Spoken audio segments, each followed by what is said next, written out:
Buenos días, hermanos. Buenos días, es una alegría, un gozo estar aquí con vosotros una vez más. Yo pediría que alguien leyera Lucas capítulo 2, versículos del 8 al 20.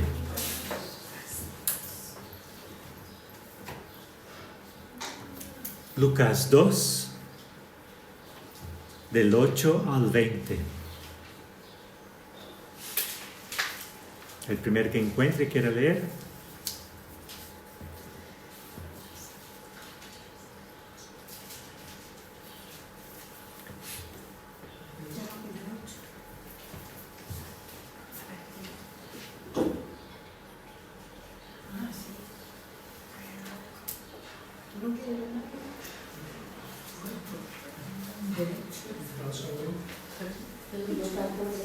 Lucas 2, del 8 al 20. Había pastores en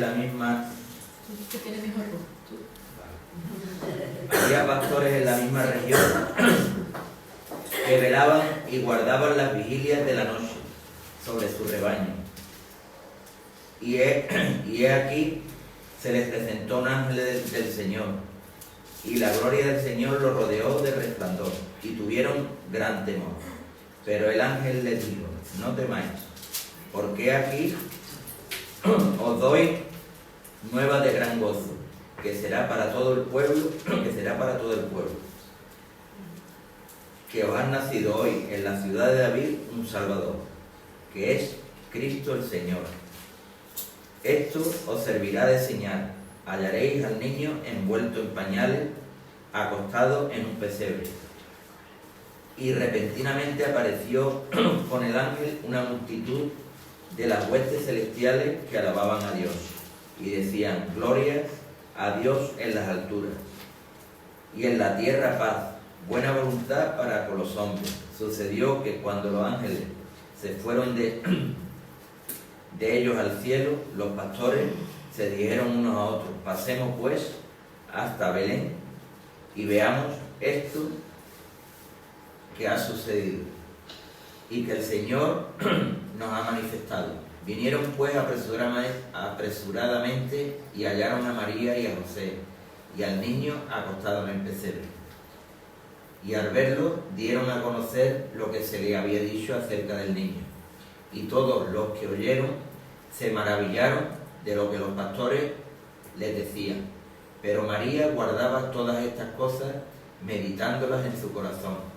Y volvieron los pastores glorificando y alabando a Dios por todas las cosas que había oído y visto, como se les había dicho.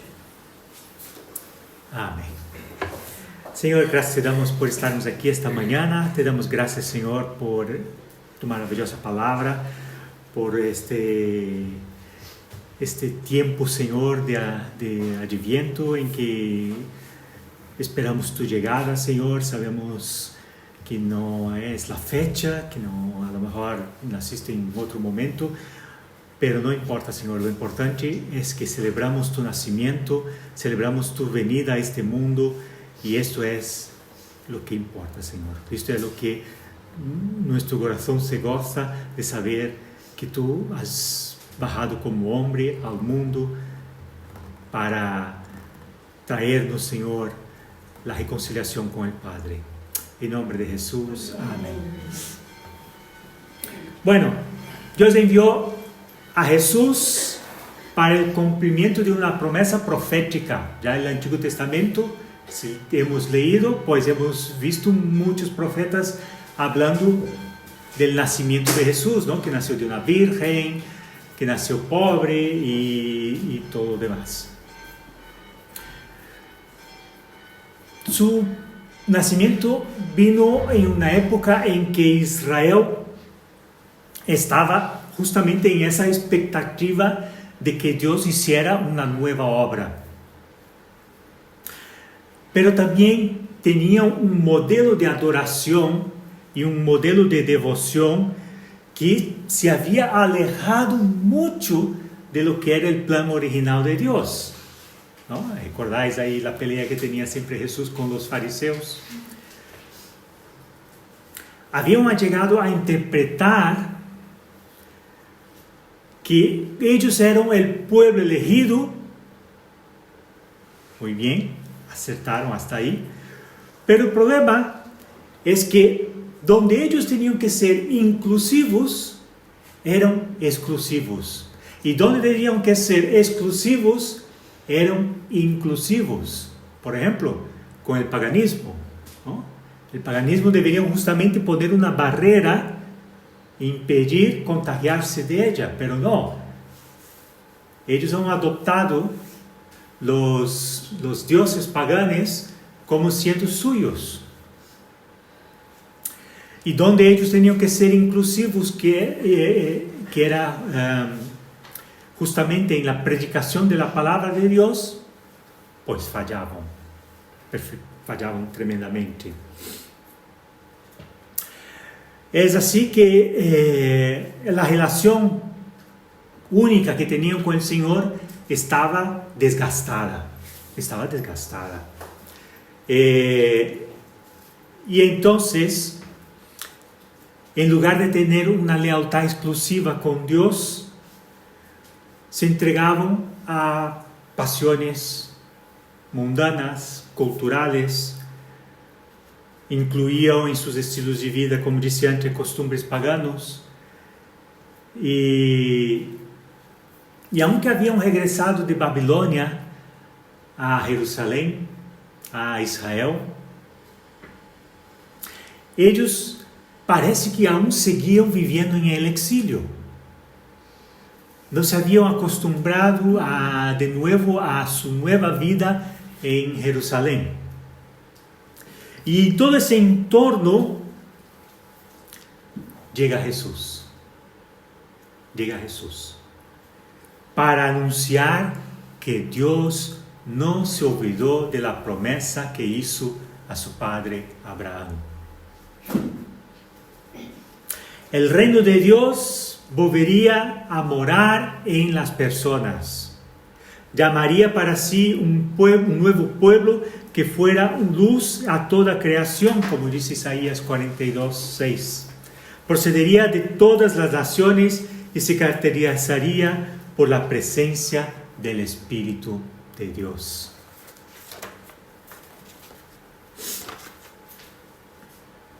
Bueno, solo Mateo y Lucas hablan del nacimiento de Cristo.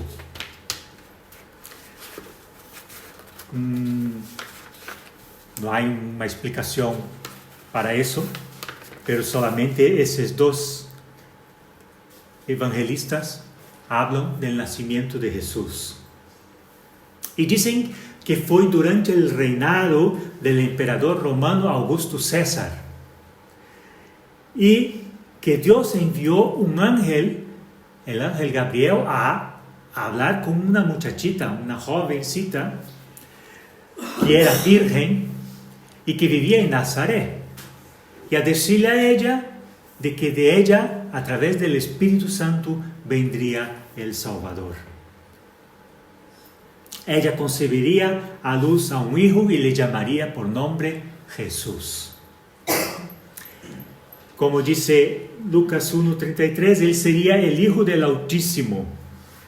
El trono de David su padre le sería dado, y él reinará sobre la casa de Jacob para siempre, y su reino no tendrá fin. Como dice antes, Lucas nos habla de que Jesús nació en el tiempo del emperador Augusto, y justamente fue ese emperador quien decidió hacer un censo. Vamos a ver cuántas personas existen en esa ciudad, en aquella ciudad, en la otra, ¿no? Es como hoy están los empadronamientos, ¿no? En las ciudades. Tú estás empadronado en una ciudad y la ciudad entonces tiene una idea de cuántos habitantes hay en ella. Pero en aquella época no existían los empadronamientos, entonces hacían censos para saber cuántas personas vivían. Entonces José, como descendiente de David, tenía que ir hasta Belén. Y ayer justamente estaba viendo una publicidad de una tienda, ¿no? Y era mostraba un burro cargando un carro, ¿no? Lleno de cosas, de bolsas de harina, de cosas, además del hombre que iba encima del carro y dándole al burro para que subiera una cuesta grande. Ahí el burro después está lloviendo y el hombre en vez de viene con una manta y el burro piensa, me va a tapar, que no, el hombre fue y tapó sus pertenencias, ¿no? Y el burro que le dé, que se moje. Y al final de la historia está dos personas, una embarazada y un hombre, hablando con este hombre, y se ve que están negociando la compra del burro, y llega ella cerca del burro, le da de comer, le acaricia y senta encima del burro y sigue en su viaje. ¿Y quién era? José y María, ¿no? En ese viaje largo que tienen que hacer hasta Belén, ella sentada en un burro, ahí con la barriga, quien fue madre, ¿no? O bueno, sé que estuvo embarazada, que por madre somos hasta morir, ¿no? Pero quien estuvo embarazada debe imaginar la situación de María en este burro con esta barriga, ¿no? Porque muchas veces yo recuerdo a mi esposa cuando estaba embarazada de los niños, cuando estaba durmiendo, estaba de este lado, no este lado tampoco, este lado tampoco, de barriga tampoco, y no encuentro un lado adecuado para poder dormir tranquilamente, ¿no? Imagínate entonces María encima del burro, un viaje largo porque de Nazaret hasta Belén son kilómetros, y ahí fueron los dos. Cuando llegaron, tampoco fue rosas, porque cuando llegaron no tenía dónde quedarse. Estaban todas las posadas llenas. Nadie dijo, ay, una mujer embarazada, voy a dejarle mi sitio para ella. Nadie dijo eso. Nadie se preocupó por María. Estaba embarazada, pero tuvieron que irse ¿a dónde? Pues a un lugar donde los animales se abrigan, un comedero de animales, ¿no? Y allí fue donde María dio luz a Jesús. Y dice la palabra que lo acostó sobre un pesebre. Que el pesebre es un lugar donde los animales pues se alimentan. Pues allí hizo el pesebre la cuna de Jesús. Hay dos cosas que vemos claramente aquí, ¿no?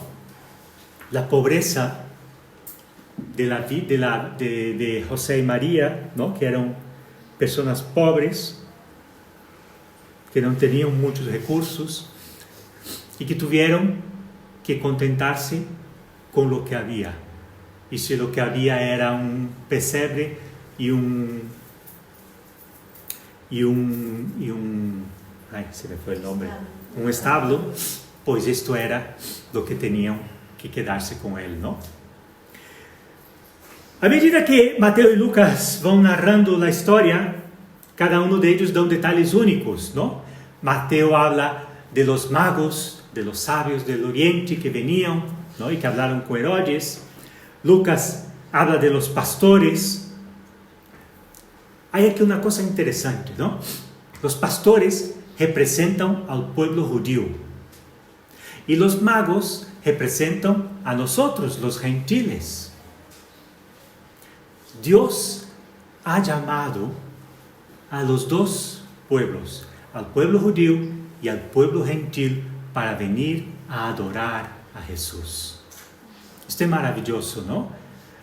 Vemos una vez más que los judíos no eran así tan exclusivos como se pensaban, ¿no? Y eso vemos después en el libro de Hechos, cuando Pedro tiene la experiencia del lienzo, ¿no? De la comida, come y él decía, no, que esto no es bueno, ¿no? Y después con Cornelio, ¿no? O sea que los judíos se perciben que ellos no son los únicos a tener la salvación, que la salvación es para todos. Y por eso Dios llama también a los magos del Oriente para que vengan a adorar a Jesús, que es la representación del pueblo gentil. Y ellos traen, recordar, ¿no?, oro, incienso y mirra. Eso es interesante, ¿no?, porque hemos pensado que son 3 por los 3 regalos que traían, ¿no?, pero podían ser 20, podían ser 5, 10, ¿no? No sabemos. ¿Cuántos magos eran? No sabemos. Pero la idea es que han venido desde lejos para adorar a Jesús, se inclinaron delante de Él. Pero quiero ahora aquí a centrarme en los pastores, que es el texto que hemos leído esa mañana. Y dice que ellos estaban, bueno, en primer lugar, ¿quién eran los pastores, no? Los pastores eran como Jesús, eran los más pobres de la sociedad judía. Y no solo más pobres, eran también los más, digamos así, ignorantes. Los fariseos le tenían en pocas estimas, los escribas lo tenían en pocas estimas porque eran poco conocedores de la palabra de Dios. Y una de las cosas que ellos odiaban en los pastores era justamente porque no respetaban el sábado. Claro, porque un pastor no va a dejar de cuidar de sus ovejas porque es sábado, ¿no? Él sigue trabajando. Y eso era algo que los judíos, que los fariseos, por ejemplo, no aguantaban en los pastores, ¿no?, que dejasen de respetar el sábado para seguir trabajando, cuidando de su ganado. Y ahí estaban los pastores entonces, que eran la clase pobre de la sociedad judía, y estaban trabajando. Hay una cosa importante aquí a tener en cuenta, es que ellos no estaban durmiendo, estaban despiertos. ¿Por qué digo eso? Porque yo mismo en mi experiencia sé que cuando tú estás durmiendo no estás atento a lo que alguien te dice. A veces estoy yo aún, mi esposa se levanta más temprano que yo como empiezo a trabajar a las 9, pues me levanto a las 8, 8:30, y mi esposa se levanta antes. Y ella muchas veces viene y me dice: Eduardo, hace eso. Y claro, como yo estoy aún adormilado, no me entero de nada. Tengo que decir: espérate. Déjame despertar y dime de nuevo lo que quieres que yo haga, porque no me he enterado de nada. Y obviamente eso pasaría con los pastores, ¿no? Pensarían que era un sueño que estaba ocurriendo porque se estuvieran durmiendo. Entonces los pastores, esto es una cosa muy importante, ellos estaban despiertos. Y estaban despiertos cuando llegó el ángel y tuvieron un gran susto. Dice la palabra que tuvieron gran temor. Bueno, yo sinceramente, si nos apareciera ahora aquí un ángel, yo no sé si no me iba a pasar lo mismo, ¿no? Vamos, me doy un salto para atrás, porque la verdad que un ángel aparecer ahí de repente, ¿no?, en medio del campo, en medio del nada, y el ángel nota la sensación que ha transmitido a los pastores y les dice: no temáis, porque he aquí os doy nuevas de gran gozo, que será para todo el pueblo. Muy importante aquí, ¿no? No era solo para los pastores, era para todo el pueblo. Que os ha nacido hoy en la ciudad de David un Salvador, que es Cristo el Señor. Me gusta esto porque, a final de cuentas, los pastores no eran tan ignorantes como pensaban los fariseos, porque el ángel no dice en Belén, dice en la ciudad de David, y los pastores asimilaron que era Belén, ¿no? O sea que no eran tan ignorantes como se pensaba, ¿no?, los fariseos. Y esto servirá de señal: hallaréis al niño envuelto en pañales, acostado en un pesebre. Y repentinamente apareció con el ángel una multitud de las huestes celestiales que alababan a Dios y decían: gloria a Dios en las alturas y en la tierra paz, buena voluntad para con los hombres. Muy importante aquí, no es a los hombres de buena voluntad, porque entonces no sería nadie.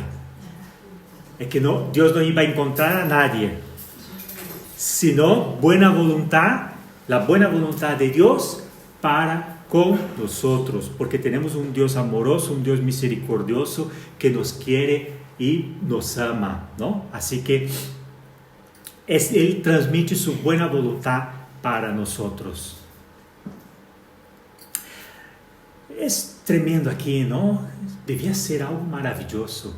Al principio da el susto, ¿no? Pero después, ver estos ángeles alabando al Señor, todos en unísono, eso debería ser algo espectacular, vamos, algo para que tú tener en la memoria y grabarla para siempre, para toda tu vida, ¿no?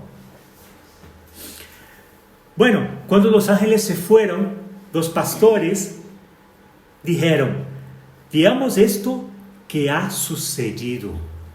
Eso es muy importante, porque ellos no dudaron de lo que los ángeles habían dicho.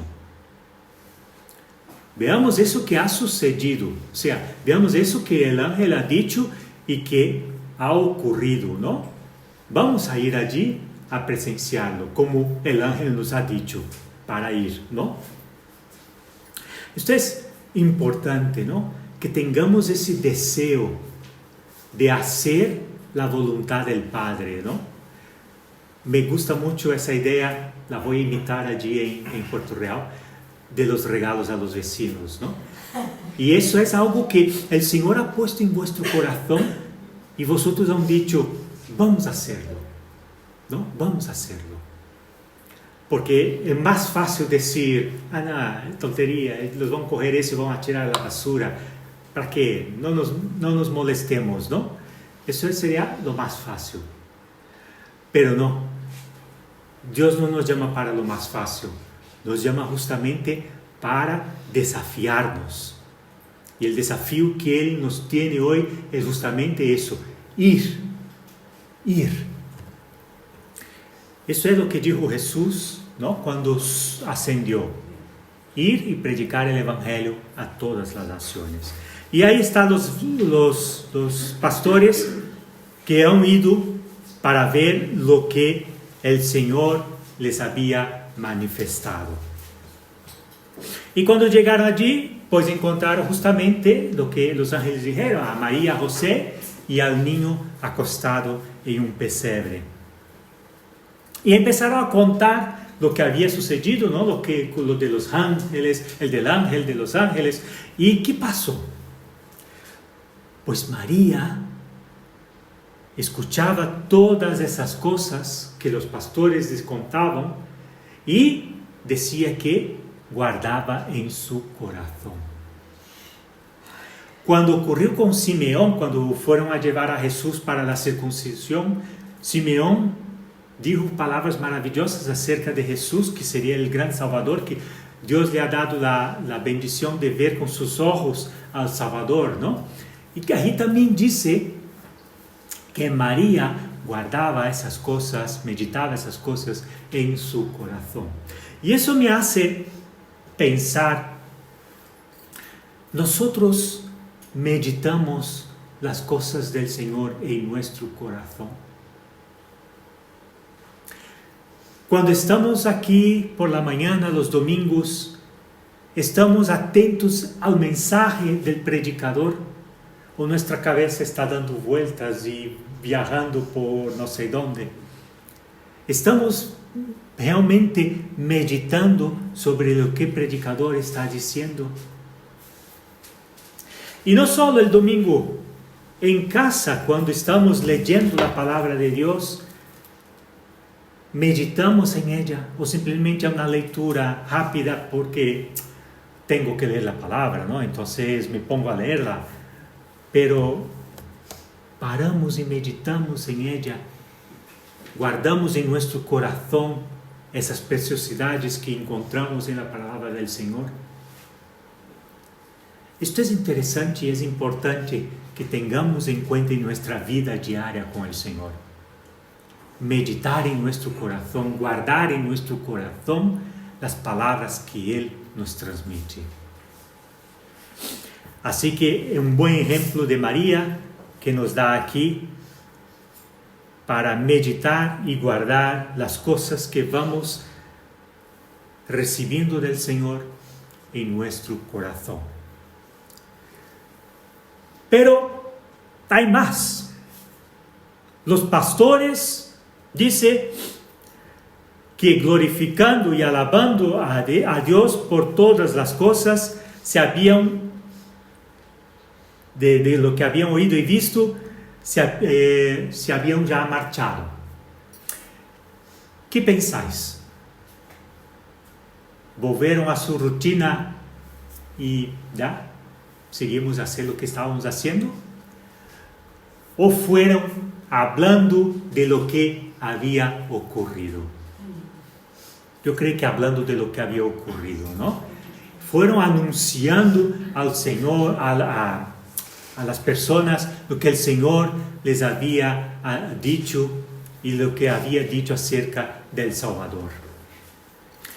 Y creo que esto es otra lección que tenemos que aprender aquí, de que tenemos que anunciar las buenas nuevas de salvación. No podemos retenernos, no podemos guardar solo para nosotros. Esto me acuerda la historia de Segunda Reyes, no me acuerdo ahora el capítulo, no me acuerdo, de la historia de los leprosos, no, eran cuatro leprosos, ¿no? Cuando la ciudad de Samaria estaba siendo sitiada por los sirios y de pronto el Señor ha hecho un gran estruendo y los sirios salieron corriendo, dejaron todo, el campamento, los caballos, las mulas, todo, y salieron corriendo con lo que tenían vestido, ¿no? El que estaba en la ducha, pues así salió corriendo, ¿no? Y del miedo que sintieron con el estruendo que Dios produjo. Y estaban ahí esos cuatro leprosos en la puerta de Samaria, diciendo: si nos quedamos aquí, vamos a morir. Si entramos, vamos a morir. Bueno, mira, ¿qué vamos a hacer? Pues vamos al campamento de los sirios, porque muertos ya estamos, así que si nos matan, ¿qué más da? Pero si nos dan de comer, pues mejor, ¿no? Entonces fueron al campamento de los sirios y llegando allí encontraron aquello desértico, ¿no? Entraron en una tienda, comieron, se saciaron, cogieron las cosas y guardaron ropas, plata y todo, y la llevaron para esconderlas para ellos, para un futuro. Entraron en otra tienda, hicieron lo mismo y se dieron cuenta de una cosa: estamos haciendo mal. El pecado se va a caer sobre nosotros. ¿Por qué? Porque estamos disfrutando de todas esas bendiciones que el Señor nos ha dado y no estamos anunciando al pueblo que está sufriendo, que está muriendo de hambre. Y eso es lo que tenemos que hacer, ¿no? Anunciar las buenas nuevas. Dice aquí el ángel que da nuevas de gran gozo.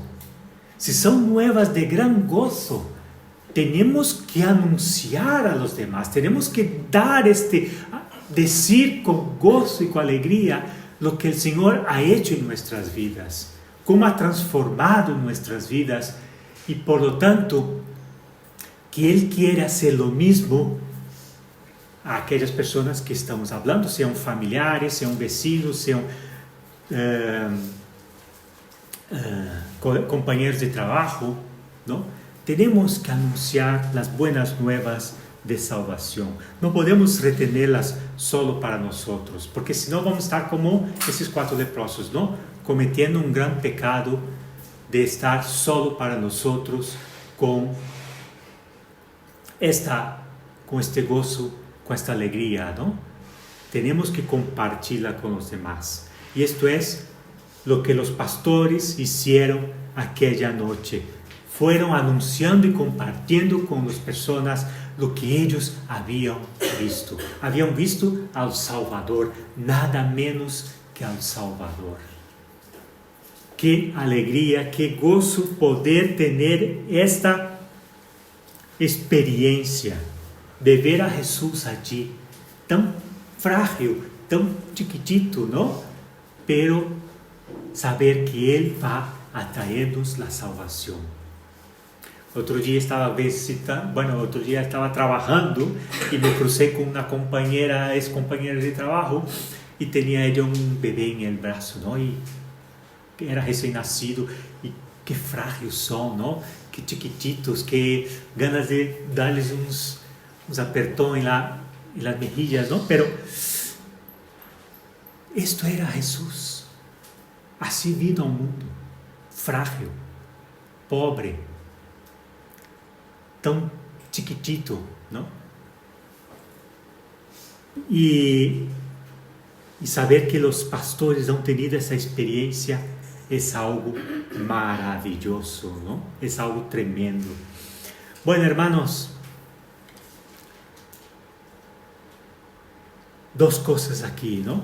Meditar en el corazón las cosas que aprendemos del Señor, sea en la predicación, sea en nuestra casa, leyendo la palabra de Dios, y anunciar las buenas nuevas de salvación. No quedarnos solo para nosotros. Eso sería un error grave, un error justamente que hicieron los judíos. No cometemos el mismo error de los judíos. No seamos exclusivos en aquello que tenemos que ser inclusivos, ¿no? Tenemos que anunciar las buenas nuevas de salvación. Señor, gracias te damos por este mensaje maravilloso que tú nos das a través de los pastores. Gracias, Señor, porque tú has venido al mundo a traernos la salvación, a reconciliarnos con el Padre. Gracias, Señor, porque hoy podemos estar aquí reunidos en esta iglesia, compartiendo, Señor, tu evangelio. Y ayúdanos, Señor, a que no tengamos vergüenza, a que no tengamos miedo de compartir tu evangelio a todos aquellos que aún están lejos de ti, Señor. A todos aquellos que están apartados de ti. Que ellos puedan también recibir con gran gozo y alegría, Señor, el evangelio que nosotros les anunciamos. En nombre de Jesús. Amén. Que el Señor los bendiga, hermanos.